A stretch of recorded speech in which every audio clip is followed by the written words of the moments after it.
ভাইয়ের আমার, আল্লাহ রাব্বুল আলামিন সকল বিচারী মুহাম্মদ সাল্লাল্লাহু আলাইহি ওয়াসাল্লামকে বিশ্ব নবী বানায় দিলেন।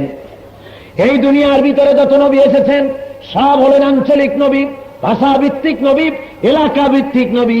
কোরআনে কারীম সাক্ষ্য দিতেছেন।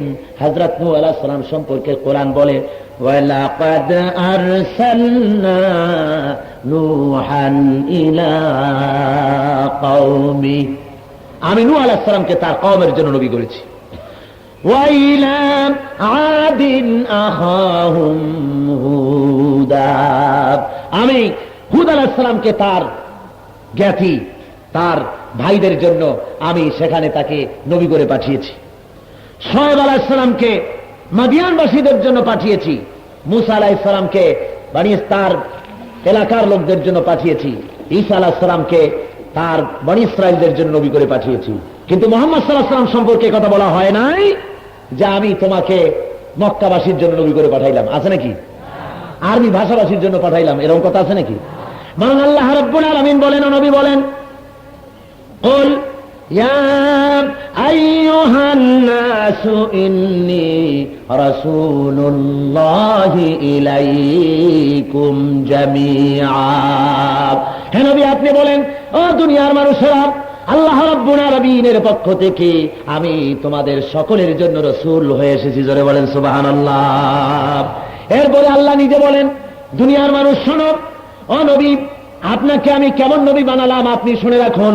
ওয়ামা আরসালনাকা ইল্লা কাফাতান লিন-নাসি বাশীরা ওয়া নাযীরা, গোটা বিশ্বের জন্য আমি আপনাকে নীতি প্রদর্শনকারী এবং সুসংবাদ দানকারী হিসেবে গোটা বিশ্বের বুকে মানুষের জন্য আমি পাঠিয়েছি।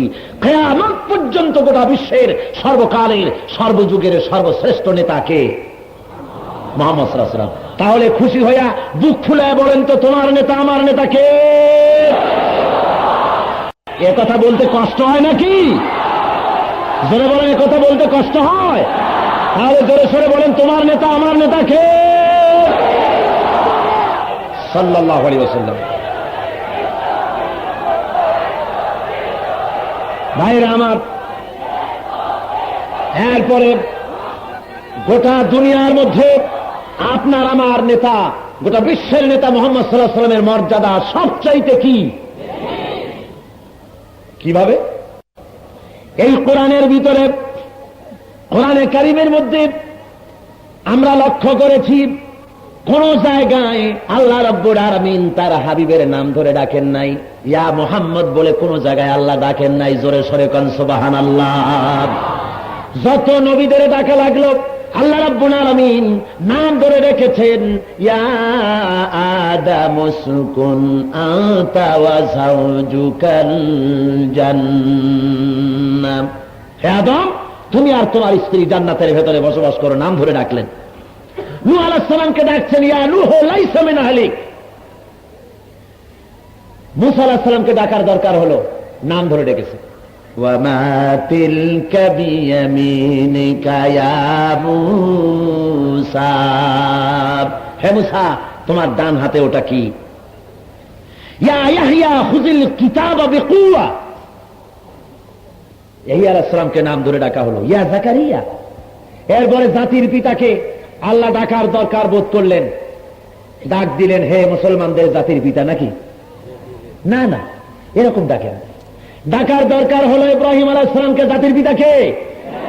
ইব্রাহিম আলাইহিস সালামকে ডাকার দরকার হলো, আল্লাহ রাব্বুল আলামিন ডাক দিলেন, ওয়ানাদাইনাহু আইয়া ইব্রাহিম قد صدقت الرؤيا إنا كذلك نجزي المحسنين। আমি ইব্রাহিমকে ডেকে বললাম, ইব্রাহিম রে তুমি তোমার স্বপ্নকে বাস্তবে রূপ দিয়েছো। এভাবে করে নবীদের নাম ধরে ডেকেছেন, কিন্তু হুজুরকে নাম ধরে কোথাও? অবশ্য কোরআন শরীফের মধ্যে হুজুরের নাম পাওয়া যায়, মুহাম্মদ সাল্লাল্লাহু আলাইহি ওয়াসাল্লাম পাওয়া যায় কয় জায়গায়? 4 জায়গায়। কয় জায়গায় পাওয়া যায়? 4 জায়গায় হুজুরের নাম পাওয়া যায়। তা কিন্তু ডাকার জন্য নয়, বিভিন্ন কায়দায় আল্লাহ বুঝাতে চেয়েছেন মুহাম্মদ সাল্লাল্লাহু আলাইহি ওয়াসাল্লাম আমার নবী। যেমন জায়গাগুলো চিনে রাখুন। আল্লাহ রাব্বুল আলামিন এক জায়গায় বলছেন, ওয়ামা মুহাম্মাদুন ইল্লা রাসূল, মুহাম্মদ সাল্লাল্লাহু আলাইহি ওয়াসাল্লাম রাসূল ব্যতিরেকে আর কিছু নন। এখানে হুজুর যে রাসূল তা বোঝাবার জন্য, ডাকার জন্য নয়। অন্য জায়গায় বলতেছেন, মা কানা মুহাম্মাদুন আবা আহাদিম মির রিজালিকুম ওয়ালাকিন রাসূলুল্লাহি ওয়া খাতামান নাবিয়্যিন। মুহাম্মদ সাল্লাল্লাহু আলাইহি ওয়াসাল্লাম তোমাদের কোনো পুরুষের পিতা নন, এটা বুঝাবার জন্য। এরপরে আরেক জায়গায় বলা হয়েছে, আমিনু বিমা উনজিলা আলা মুহাম্মদ, ঈমান আনো সেই জিনিসের উপরে যেটা আমি মুহাম্মদ সাল্লাল্লাহু আলাইহি ওয়াসাল্লামের উপরে নাজিল করেছি। চতুর্থ আরেকটি জায়গায়, মুহাম্মাদুর রাসূলুল্লাহ ওয়াল্লাযীনা মাআহু আশিদ্দাউ আলাল কুফফারি রুহামাউ বাইনাহুম। এখানে মুহাম্মদ সাল্লাল্লাহু আলাইহি ওয়াসাল্লাম এবং তার সঙ্গী সাথীদের কিছু সিফাত বর্ণনা করা হচ্ছে, ডাকার জন্য নয়। আল্লাহ তো নিজে নাম ধরে ডাকেনি নাই, বরং তার সম্মানের জন্য দুনিয়ার মুসলমানদেরকে আল্লাহ বলছেন কি, লা তাজআলু দুআআর রাসূল বাইনাকুম কাদুআই বা'দিকুম বা'দা। আল্লাহ রাব্বুল আলামিন বলেন, হে মুসলমানেরা, তোমরা একে অপরকে পারস্পরিক ভাবে জানলে, একে অপরকে নাম ধরে রাখুক, এইভাবে করে কখনো আমার নবী মুহাম্মদ সাল্লাল্লাহু আলাইহি ওয়াসাল্লামকে নাম ধরে তোমরা ডেকো না। জোরে বলেন সুবহানাল্লাহ। পরস্পর যেভাবে নাম ধরে ডাকো, আমার নবীকে নাম ধরে কখনো ডেকো না। শুধু তাই নয়, হুজুরের মর্যাদা কত বেশি। আল্লাহ বলছেন, খবরদার, আমার নবীর সামনে উচ্চ স্বরে কথাও বলবে না। জোরে কোন সুবহানাল্লাহ। ইয়া আইয়ুহাল্লাযীনা আমানু লা তারফাউ আসওয়াতাকুম ফাওকা সাওতিন নবী ولا تجهروا له بالقول كجهر بعضكم لبعض أن تحبط أعمالكم। আল্লাহ রাব্বুল আলামিন বলেন, হে ঈমানদারেরা, তোমরা কখনো আমার নবীর সামনে নবীর কণ্ঠস্বরের চাইতে উচ্চ কণ্ঠস্বরে, উচ্চ গ্রামে খবরদার তোমরা কথা বলবে না। যদি তোমরা তা বলো, তাহলে তোমাদের জিন্দেগির সমস্ত আমালগুলি আল্লাহ রাব্বুল আলামিন বরবাদ করে দিবেন। নবীর সামনে উচ্চ স্বরে বেয়াদবি যদি করা হয়, জিন্দেগির সমস্ত আমল বরবাদ হয়ে যাবে। এই পৃথিবীতে যত বড় পীর হোক, যত বড় মাওলানা সাহেব হোক, যে কেউ হোক না কেন, যদি তার সাথে কোনো বেয়াদবি করা হয়, তাহলে তা শুধু একটা বেয়াদবির পর্যায়ে পড়বে, এর চাইতে বেশি কিছু না। এর চাইতে বেশি কিছু, শুধু একটা বেয়াদবি। কিন্তু হুজুর সাল্লাল্লাহু আলাইহি ওয়াসাল্লামের শানে যদি কোনো অসম্মানী, কোনো বেয়াদবি, কোনো গোস্তাখি করা হয় ইচ্ছে করে, তাহলে জীবনের সমস্ত আমলগুলি বরবাদ হয়ে যাবে, জাহান্নাম ছাড়া পথ থাকবে না। তার কারণ হলো, মুহাম্মদ সাল্লাল্লাহু আলাইহি ওয়াসাল্লামকে তাওহীন করার অর্থ হলো আল্লাহকে তাওহীন করা। মুহাম্মদ সাল্লাল্লাহু আলাইহি ওয়াসাল্লামের অমর্যাদা করার অর্থ হলো আল্লাহ রাব্বুল আলামিনকে অমর্যাদা করা। জোরে বলেন সুবহানাল্লাহ। হুজুরের শান, বরকত আল্লাহ দান করেছেন। দুনিয়ার সর্বশ্রেষ্ঠ মহানবী তিনি, তার সাথে শানে বেয়াদবি করা কুফরির শামিল। কিসের শামিল? কুফরির শামিল। আল্লাহ রাব্বুল আলামিন বলেন, এমন এক মর্যাদা সম্পন্ন নবী তোমাদের সামনে পাঠিয়ে দিলাম, সুতরাং দুনিয়ায় তোমাদের চলার জন্য অন্য কোনো আদর্শ লাগবে না। লাকাদ কানা লাকুম ফি রাসূলিল্লাহি উসওয়াতুন হাসানা লিমান কানা ইয়ারজুল্লাহা ওয়াল ইয়াউমিল আখির। তোমাদের জন্য মহত্তম আদর্শ, তোমাদের আদর্শ তোমাদের রাসূল মুহাম্মদ সাল্লাল্লাহু আলাইহি ওয়াসাল্লাম। এই পৃথিবীতে চোখ বুজে, বিনা তর্কে, নির্দ্বিধায়, বিনা প্রশ্নে কাউকে অনুসরণ করা যাবে না। কোন পীর সাহেবকে না। ভালো করে স্মরণ রাখুন মুসলমান, কোন পীর সাহেবকে, কোন মৌলানা সাহেবকে, কোন খাজা বাবাকে বিনা প্রশ্নে, বিনা তর্কে তার অনুসরণ করা যাবে না, যতক্ষণ পর্যন্ত মুহাম্মদ সাল্লাল্লাহু আলাইহি ওয়াসাল্লামের ছাঁচে না টেকে। কথা বুঝে আসছে? কথা বুঝে আসছে? তার কারণ হলো, সোনা খাঁটি কিনা, সোনাটা খাঁটি কিনা তা বোঝার কোন জিনিস আছে কি? সেটা কষ্টি পাথর। জোরে কন্যা কি সেটা? কষ্টি পাথর। সুতরাং পীর সাহেব খাঁটি কিনা, মৌলানা সাহেব খাঁটি কিনা, খাজা বাবা খাঁটি কিনা, বুজুর্গ সাহেব খাঁটি কিনা, তা যাচাই করার জন্য, বাছাই করার জন্য মুহাম্মদ সাল্লাল্লাহু আলাইহি ওয়াসাল্লাম নামক কষ্টি পাথর দিয়ে বাছাই করতে হবে। নইলে পরে আন্দাজ এবং অনুমানের উপরে আবেগে কাউকে অনুসরণ করা যাবে না। মুহাম্মদ সাল্লাল্লাহু আলাইহি ওয়াসাল্লামের অনুসরণ ছেড়ে দেওয়ার কারণে আজকের এই বিপদ। আজকে সেজদা চালু হয়েছে, কদমবুসি চালু হয়েছে। এই কদমবুসি যে কোথা থেকে আবিষ্কার হয়েছে আল্লাহই ভালো জানেন। কদমবুসি করতে গিয়ে সেজদা হয়ে যাচ্ছে, না হুজুর নিষেধ করছেন, না মুরিদ তার থেকে বিরত থাকছেন। বিভিন্ন জায়গায় খাজারা তৈরি হচ্ছেন, নামাজ নাই, রোজা নাই, আল্লাহ নাই, পরকাল না, চিন্তা নাই, শুধু গান আর গান। নারিঙ্গি, সারিঙ্গি, তবলা, হারমোনিয়াম এগুলি দিয়ে খাজা বাবার উদ্দেশ্যে গান হচ্ছে। কি সুন্দর সুন্দর গান বানিয়েছে। আল্লাহর ধন খাজারে দিয়া, আল্লাহ গেছে খালি হইয়া, কেউ ফেরে না খালি হাতে খাজারে তোর। জোরে কন্যা উযুবিল্লাহ। এইভাবে করে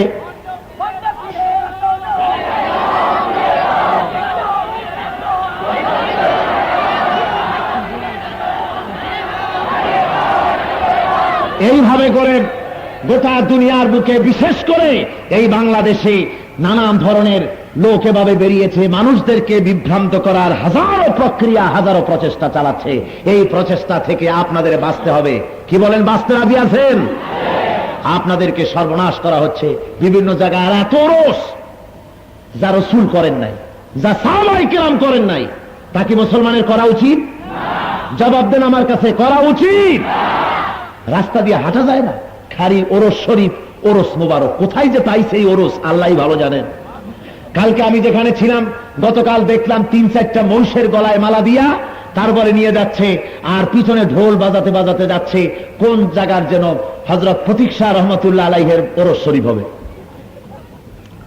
সেই ওরস শরীফে নিয়ে যাওয়া হচ্ছে গরু, মহিষ, আর ঢোল বাজানো হচ্ছে। মুসলমানেরা করতেছে, মুসলমানেরা চাঁদা দিচ্ছে। হিন্দুর চাইতেও নিকৃষ্ট হয়েছে। জনে কর নাউজুবিল্লাহ। কিসের ওরস? মুসলমানদের সাথে ওরসের কোন সম্পর্ক নাই। ধরে বলেন, সম্পর্ক থাকবে? কোন ওরসে যাবেন না, কোন ওরসে না, কোন মাজারে না।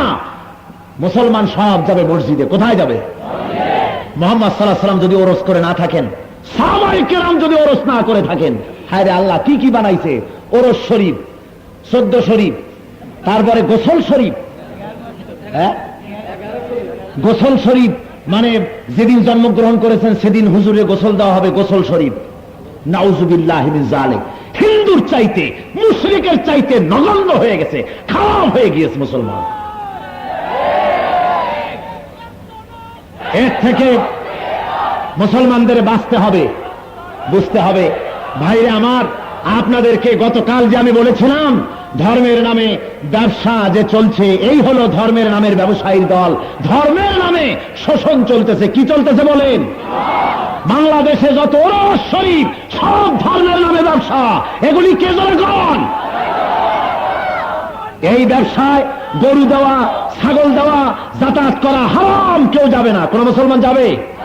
জোরে বলেন, যাবেন? মাজারে টাকা দিবেন না, পয়সা দিবেন না, ওরসের সাথে কোনো সম্পর্ক থাকবে না। কাদের থাকবে না দেখি তো, একটু দেখি তো কাদের থাকবে না। আলহামদুলিল্লাহ। জোরে বলেন আলহামদুলিল্লাহ। হাত নামান, হাত নামান।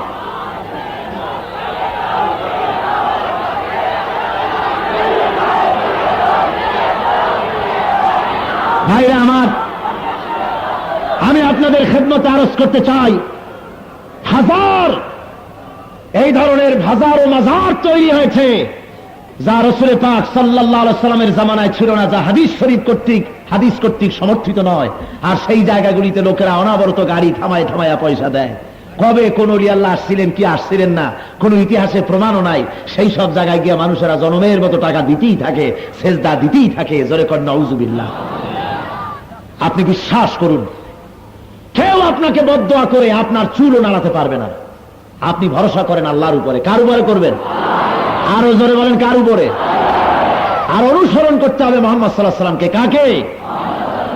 আল্লাহর নবী জনাবে মুহাম্মদ রাসূলুল্লাহ সাল্লাল্লাহু আলাইহি ওয়াসাল্লামকে আল্লাহ রাব্বুল আলামিন বলেন, ও দুনিয়ার মানুষেরা, তোমরা মুহাম্মদ সাল্লাল্লাহু আলাইহি ওয়াসাল্লামকে অনুসরণ করো। তাকে অনুসরণ করলেই নাজাত পাবে, তার অনুকরণ করলেই নাজাত পাবে, এছাড়া নাজাতের কোনো পথ নাই। কুল ইন কুনতুম তুহিব্বুনাল্লাহ ফাত্তাবিউনি ইউহিব্বুকুমুল্লাহ। কত বড় কথা চিন্তা করছেন। কুল ইন কুনতুম তুহিব্বুনাল্লাহ ফাত্তাবিউল কুরআন তো বলা হয় না। যদি আল্লাহরে ভালোবাসতে চাও কোরআনের অনুসরণ করো, সে কথা বলা হয় না। আল্লাহরে যদি ভালোবাসতে চাও, আল্লাহকে যদি পাইতে চাও, আমার অনুসরণ করো। কার? মুহাম্মদ সাল্লাল্লাহু আলাইহি ওয়াসাল্লামের। জোরে বলেন কার? তাহলে হুজুরের অনুসরণ করা ছাড়া আল্লাহরে পাওয়া যাবে? তাহলে হুজুর যা করেন নাই তা কি কোনো মুসলমানের করা উচিত? জোরে বলেন উচিত। সুতরাং ফিরে আসেন, রাসূল দিয়েছেন দুনিয়ার মানুষের সামনে অর্থনৈতিক পরিকল্পনা, রাসূল দিয়েছেন নারীর মুক্তি, নারী নির্যাতন থেকে নারীকে বাঁচাবার পথ দিয়েছেন আল্লাহর হাবিব, পথ দিয়েছেন শ্রমিকদেরকে, পথ দিয়েছেন গোটা বিশ্বের মানবতাকে, সকলের পথ বলে দিয়েছেন মুহাম্মদ সাল্লাল্লাহু আলাইহি ওয়াসাল্লাম। আর কারো মত মানা যাবে না, পথ মানতে হবে একমাত্র আল্লাহর রাসূলের। আর কারো তৈরি করা পথ মানব? আপনারা মানবেন? দার্শনিক বৃন্দ যে পথ দেখিয়েছে সে পথ নাজাতের পথ নয়, সে পথ মুক্তির পথ নয়, এ পথ জাহান্নামের পথ। এ পথ কার পথ? কোথায় পাইলাম আমি? আন্দাজে বললাম নাকি? না। আল্লাহ রাব্বুল আলামিন বলেন, ওয়ামান ইয়াবতাগি গায়রাল ইসলামি দীনান ফালান ইউকবালা মিনহু ওয়া হুয়া ফিল আখিরাতি মিনাল খাসিরিন।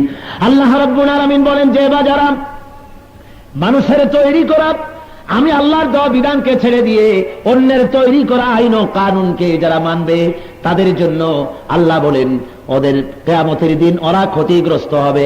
ফালা ইউকবালা মিনহু, ওদের কাছ থেকে ওটাকে আমি গ্রহণ করব না, ওরা হবে কিয়ামতের দিন ক্ষতিগ্রস্তদের মধ্যে শামিল হয়ে যাবে। কিয়ামতে ক্ষতিগ্রস্ত হবে কারা? কিয়ামতে ক্ষতিগ্রস্ত হবে ফেরাউন, নমরুদ, হামান, সাদ্দাদ, ওদের সঙ্গে এরাও জাহান্নামী হবে। জোরে বলেন নাউজুবিল্লাহ। দার্শনিকদের তৈরি করা অর্থনীতি, সমাজনীতি, রাজনীতি সব হলো জাহান্নামের পথ। জোরে বলেন কিসের পথ? চিল্লায় বলুন কিসের পথ? আর রাসূল যে পথ দেখিয়েছেন অর্থনীতি, সমাজনীতি, রাজনীতি, সে পথের শেষ গন্তব্যস্থল কোথায়? কোথায়? বেহেশত। সুতরাং আজ মুহাম্মদ সাল্লাল্লাহু আলাইহি ওয়াসাল্লাম এর দেওয়া পথ আমাদের অনুসরণ করতে হবে। এমন কোন ব্যাপার নাই যেখানে আল্লাহ হুজুরকে দিয়ে কথা বলার নাই, কোরআন কথা বলেনি। আমি যখন স্কটল্যান্ডে গিয়েছিলাম প্রোগ্রাম করতে, সান্ডারল্যান্ড একটা জায়গার নাম, এটা হলো নর্থ সির পারে, উত্তর সাগরের পারে বক্তৃতা করতেছি। সেখানে মুসলমান, ইহুদি, খ্রিস্টান, বাংলাদেশি, আরাবিয়ান, পাকিস্তানি, নানান দেশের লোকেরা বসে আযানের রক্ত হলো আর মাইকে আযান ঘোষিত হলো, আশহাদু আন্না মুহাম্মাদার রাসূলুল্লাহ। সবাই পড়েন, আশহাদু আন্না মুহাম্মাদার রাসূলুল্লাহ। আযান যখন হতে লাগলো, আযানের আওয়াজ তিন দিকে রয়েছে, পাহাড় পর্বত, দালান কোঠা রয়েছে, আর একদিকে রয়েছে সমুদ্র। পাহাড়ে পর্বতে সদায় বাজগাস ধ্বনিত, প্রতিধ্বনিত, রণিত, অনুরণিত হয়ে ইথারে অক্সিজেনে বাতাসের বুক ছেড়ে এ আযানের আওয়াজ ছড়িয়ে পড়লো মহাসাগরের উপর দিয়ে, সব দিকে যেতে লাগলো। আমার মনে পড়ে গেল আবু জেহেলের কথা। মক্কায় বন্ধ করে দিতে চেয়েছিল আওয়াজ, আর ওই আওয়াজ আল্লাহ রাব্বুল আলামিন পাশ্চাত্যে নিয়ে গেছেন, আমেরিকায়, ইউরোপে, আফ্রিকায়, সাউথ আফ্রিকায়, ল্যাটিন আমেরিকায়, অস্ট্রেলিয়ায়, এশিয়ায়, দুনিয়ার সব জায়গায় চলে গেছে।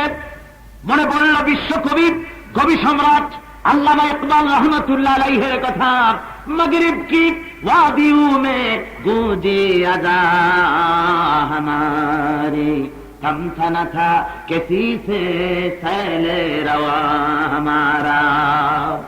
প্রাচ্য এবং প্রতীচ্যে, পাহাড়ে পর্বতে, সমুদ্রে, মহাসমুদ্রে ধ্বনিত, প্রতিধ্বনিত হবে আমার আযান। কে ঠেকাবি? ইসলামের গণজোয়ার ঠেকাতে পারবি না। বরং যারা এই গণজোয়ারের সামনে প্রতিবন্ধকতার সৃষ্টি করছো, ফিরে আসো, জোয়ারে সামিল হও। জোয়ারে সামিল হও, এখনো জামাতে আছে স্থান। খেলায় খেলায় কি জানি ঘুমিয়ে কাজা করেছো ফজর, তখনও জাগনি যখনও জোহর। খেলায় খেলায় কেটেছে আসর, মাগরিবের ওই শুনি আজান। জামাতে সামিল হওয়ার এর সাথে এখনো জামাতে কথা কন না আছে স্থান, জামাতে এখন স্থান আছে। সামিল হয়ে যাও ইসলামের গণজোয়ারে। যদি সামিল না হও আর যদি দুঃসাহস করো, প্রতিবন্ধকতা করতে যদি চাও, তাহলে মনে রেখে দিও ইসলামের এই প্রযোগী জোড়া, বিশ্ব জোড়া গণজোয়ারের সামনে সব শুষ্ক তৃণের মতো বাতাসের বেগে উড়ে নিশ্চিহ্ন হয়ে যাবে তোমরা।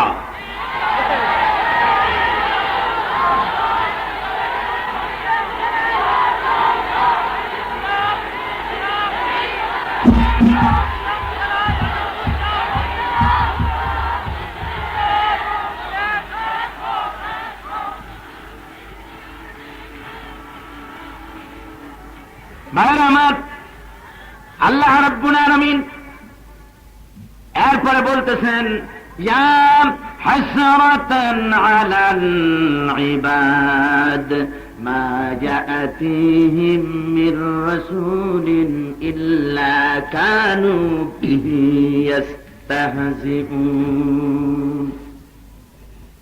ইয়া হাসরাতান আলাল ইবাদ, বান্দার উপরে আফসোস, আল্লাহর বান্দাদের উপরে আফসোস। মা ইয়াতিহিম মির রাসূলিন ইল্লা কানু বিহি ইস্তাহজিউন, এমন একজন রসুল এলো না যার সাথে এরা ঠাট্টা করলো না, বিদ্রুপ করলো না, পাগল বললো না, গালি দিল না। যারই পাঠাইলাম তার সাথে ওরা এই ব্যবহারগুলি করলো। ওয়া কানা হাক্কান আলাইনা নাসরুল মুমিনিন, মুমিন বান্দার উপরে সাহায্য করা আমি আল্লাহর জন্য হক, ওয়াজিব হয়ে যায়। জোরে বলেন সুবহানাল্লাহ। ভাইরা আমার, লক্ষ্য করে দেখেন কেমনে আল্লাহ সাহায্য করেন। আল্লাহর হাবিব কি মারার জন্য চতুর্দিকে কাফেররা দাঁড়ায় গেছে। গভীর রাত্রে নবীজির কাছে জিবরাইল এসে বলেন, ইয়া রাসূলুল্লাহ, ঘরের চতুর্দিকে কাফের দাঁড়ায় আছে, আপনি বাইরে এলেই শেষ করবে। আল্লাহর অর্ডার হয়ে গেছে হিজরত করার জন্য। নবীজি ঘুমের থেকে জেগে হযরত আলীকে ডেকে বলেন, আলী রে, আমার বিছানার উপরে আবার চাদর গায়ে দিয়ে শুয়ে থাকো, আমার অর্ডার হয়েছে মদিনায় হিজরত করার। হযরত আলী বলেন, ইয়া রাসূলুল্লাহ, আপনার বিছানার পরে আপনার চাদর গায়ে দিয়ে আমি শুয়ে থাকবো। সকালবেলায় কাফির বেঈমানের আপনার বিছানার উপরে আপনার চাদর মুড়ি দেওয়া অবস্থায় আমি আলীকে মোহাম্মদ মনে করে তারা তাদের তরবারি দিয়া টুকরা টুকরা করে আমাকে জনমের মতো বিদায় করে দেবে। আমার মনে কোনো দুঃখ থাকবে না, বরং মনের মধ্যে এটাই আনন্দ থাকবে, এটাই তৃপ্তি থাকবে যে আমি আলীর জীবনের বিনিময়ে আল্লাহর নবী বেঁচে আছেন।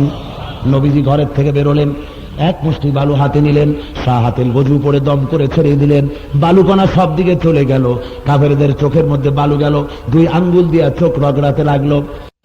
চোখের ভিতরে বালি গেলে কি অবস্থা, দুই হাত দিয়া রগড়াতেছে। এই ফাঁকে আল্লাহ নবী চলে গেলেন, একটা কাফেরও দেখে নাই। পরবর্তী সময় রব্বুল আলামিন ডেকে বলেন, ওয়ামা রামাইতা ইয রামাইতা ওয়ালাকিন্নাল্লাহ রামা। ও নবী, আপনি নিক্ষেপ করেন নাই যখন আপনি নিক্ষেপ করেছিলেন, আপনি শুধু বালুকণা গুলি ছেড়ে দিয়েছিলেন, আর চতুর্দিকে কাফেরদের চোখে ওই বালুকণা পৌঁছে দেওয়ার দায়িত্ব আবার কুদরত গ্রহণ করেছিল। ভাইরা আমার, নবীজি কাবা শরীফের দিকে তাকান, পাও চলতে চায় না, চোখ দুটো পানিতে ভরে আসছে, চোখ দিয়ে পানি পড়তেছে দরদর করে। নবীজি ডেকে বলেন যে বাইতুল্লাহ, বড় আশা ছিল তোর খেদমত করব, তোর পাশে থাকব, কিন্তু তোর নিষ্ঠুর সন্তানেরা তোর কাছে আমারে থাকতে দিল না রে। নবীজি হযরত আবু বকরের বাড়িতে গিয়া আস্তে করে ডাক দিয়েছেন, আবু বকর। সঙ্গে সঙ্গে দরজা খুলে গেল। হযরত আবু বকরকে হুজুর বলেন, আবু বকর রে, এই গভীর রাত্রে জিবরাইল এসে আমারে উঠাইলো, তুমি এত রাত্রে না ঘুমায় কেমনে থাকলে, একটা ডাকে সাড়া কেমনে দিলে? হযরত আবু বকর বলেন, ইয়া রাসূলুল্লাহ, আপনি যখন আমাকে হিজরতের কথা বলেছিলেন, আমি বড় বড় চিন্তা করেছি কোন রাত্রে যেন আসেন নবীজি, কত রাত্রে আসেন, এসে যদি দরজার কাছে আমারে আবু বকর বলে ডাকাডাকি করে, আবার যদি উঠতে দেরি হয়ে যায়, নবীজির সঙ্গে বেয়াদবি হয়ে যাবে, এই মনে করে বিছানায় না ঘুমাইয়া আপনার কণ্ঠস্বর শোনার জন্য এই দরজাটার সাথে তুইট লাগাইয়া ঘুমাচ্ছিলাম। তাই আমার আল্লাহর নবী হযরতে আবু বকরকে সঙ্গে করে নিয়া জাবালে সুরে চলে গেলেন, গুহার ভিতরে আশ্রয় নিলেন। গুহার ভিতরে আশ্রয় নিয়েছেন, ছিদ্র আছে অনেকগুলি, ছিদ্রগুলি রুমাল দিয়ে দিয়ে হযরত আবু বকর আটকালেন। আল্লাহর নবী বলেন, আবু বকর, আমার বড় কষ্ট হয়েছে, তুমি বসো, তোমার উরুর উপরে মাথা রেখে আমি একটু ঘুমাইয়া যাই। হুজুর ঘুমাইয়া গেলেন। হযরত আবু বকর ছিদ্র দেখে রুমাল দিয়ে দিয়ে বন্ধ করতে লাগলেন। একটা ছিদ্র বন্ধ করতে পারেন নাই, ওই ছিদ্র পথে সাপ এসে হযরত আবু বকরকে দংশন করেছেন। হযরত আবু বকর দংশনের জ্বালায়, বিষের যন্ত্রণায় চোখ দিয়ে পানি পড়তেছে।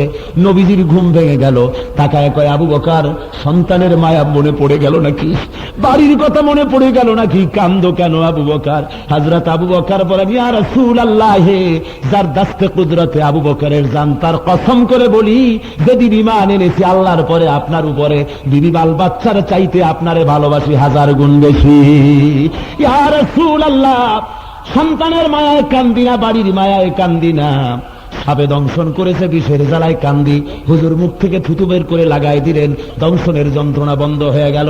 নবীজি বলেন, আবু বকর, এত দেরি কেন করলে? আমারে উঠাইলে পরে এত কষ্ট তো তোমার হতো না। নবীজি বলেন, হযরতে আবু বকর বলেন, ইয়া রাসূলুল্লাহ, এটা তো সাপে কাটার যন্ত্রণা, এই যন্ত্রণায় যদি আমি পুড়ে পুড়ে তিলে তিলেও মরে যেতাম, আল্লাহর নবীর আরামের ভিতরে আমি কোনো ভাঙন সৃষ্টি করতে পারতাম না। ভাইরা আমার, কাফির বেঈমানেরা তালাশ করতে করতে গুহার কাছে যখন চলে এসেছে, হযরত আবু বকর বলেন, হুজুর ধরা পড়ে গেছি, আর তো পালাবার কোনো উপায় নাই। আল্লাহর নবী বলেন, কোনো ভয় করো না, লা তাহজান ইন্নাল্লাহা মা'ানা, কোনো ভয় নাই, আল্লাহ আমাদের সাথে আছেন। জোরে বলেন সুবহানাল্লাহ, জোরে বলেন সুবহানাল্লাহ। সুতরাং কিসের ভয়? আছে কিছু ভয়? জোরে গান, জোরে বলেন, ভয় আছে? কোনো কিছুর ভয় নাই। জমিন আল্লাহ। কার জমিন? আইন চলবে কার? অমিয়া জমিন যে আল্লাহ, তাতে কোনো সন্দেহ আছে? সন্দেহ থাকলে সেইটা কয় মানছে আস্তে আস্তে। চুরি করা থাকলে, জবরদখলকারী জিনিস থাকলে সেটা আস্তে কয়, বুকে বল থাকে না। জমিন যে আল্লাহ, তাতে কি কোনো সন্দেহ আছে কারো? তাহলে চিল্লায় কোন, জমিন কার? আকাশ কার? বাতাস কার? মানুষ কার? আইন চলবে কার? আলা লাহুল খালকু ওয়াল আমর, সৃষ্টিদার, আইন চলবে সেই আল্লাহ রাব্বুল আলামিনের। ঠিক কিনা কোন? তারা হলো রাশিয়া, আমেরিকা, এই দুটি শক্তি হলো পৃথিবীর শ্রেষ্ঠ দুশ্মন। শ্রেষ্ঠ দুশ্মন কারা? রাশিয়া এবং আমেরিকা। এই দুটি শক্তি এখানে প্রচেষ্টা চালাচ্ছে। শুধু তাই নয়, রুশপন্থীরা তারা এখানে আফগান স্টাইলে বিপ্লব ঘটাবার স্বপ্ন দেখতেছে। তারা গত কদিন আগে ঢাকায় শাহজাহানপুরে জুমার দিন মাইক বাজায়া নামাজে ডিস্টার্ব করেছে। মুসল্লিরা অনুরোধ করেছে যে আপনারা এভাবে মাইক বাজায় আমাদেরকে নামাজে ডিস্টার্ব করবেন না। শোনে নাই তারা, বাইরের মাইক একটু বন্ধ করে ভিতরের মাইক চালু করেছে। নামাজে ভীষণ ডিস্টার্ব হয়েছে। পরে এসে যখন মুসল্লিরা এর কৈফিয়ত চেয়েছে, কেন এটা করলে, তখন তারা মসজিদের মুসল্লি পিটাইছে, ইমাম সাহেবকে পিটাইয়া আত্মরা করেছে, ইমাম সহ 25 জন মুসল্লিকে হসপিটালাইজ করেছে কবরস্থান। মুসলমান, মুসলমান, শুধু তাই নয়, শুনুন, শুধু তাই নয়, আজকের ইত্তেফাকে আবার দেখতে পেলাম তারা বিবৃতি দিয়েছে। আজকের ইত্তেফাক আমার হাতে, পত্রিকার কাটিং। আজকের ইত্তেফাকে তারা লিখেছে যে এই মার দিয়েছে ইসলাম যারা এদেশে চায়, সেই জামাত শিবির। আমি জিজ্ঞেস করি, কোরআন ও সুন্নাহর আইন শুধু কি জামাত ইসলামী চায়, না বাংলাদেশের সমস্ত মুসলমান চায়? জবাব দাও। এইখানে সব ধরনের লোক আছে না? সমস্ত দলের লোক আছে না? যেরকম আছে না? তাহলে ইসলামের নামে কথা বলতে গেলে তাদের মার দেওয়া হবে, 71-এর দালাল বলা হবে, তাদেরকে স্বাধীনতার দুশ্মন বলা হবে ইসলামের কথা বললে। এই জিনিস আর বরদাস্ত করা যাবে না। জোরে বলেন, যাবে? আর বরদাস্ত করা যাবে না। এদেশে শুধু জামাত ইসলামী আর শিবির ইসলাম চায় না, বরং ইসলামের কোরআন এবং সুন্নাহর আইন চায়। বাংলাদেশের প্রত্যেকটি মুসলিম নরনারী চায়। দেখাও তোমরা চাও কিনা। হাত উঁচু করে দেখান।